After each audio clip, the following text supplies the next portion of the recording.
বাড়ির ভেতর থাকুন, নিরাপদে থাকুন। মদনগঞ্জ ফুলুই থেকে কতুলপুর যাওয়ার রাস্তার এই অবস্থা, ভয়ঙ্কর এই অবস্থা চলছে বিগত কয়েক বছর ধরে। পঞ্চায়েত অফিস থেকে বৈদাপাড়ার আগের মোড় পর্যন্ত এই রাস্তা। ভাবুন তো, যারা যাত্রী তারা কালে ভদ্রে যাতায়াত করেন, কিন্তু স্থানীয় মানুষ কি দোষ করলো?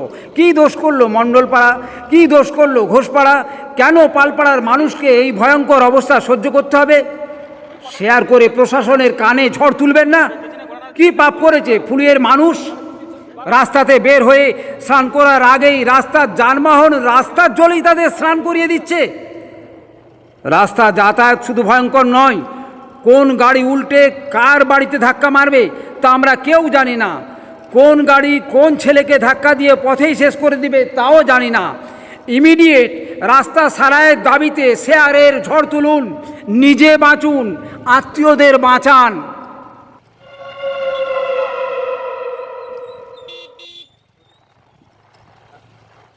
কত 200 সিসি গাড়ি না কত 200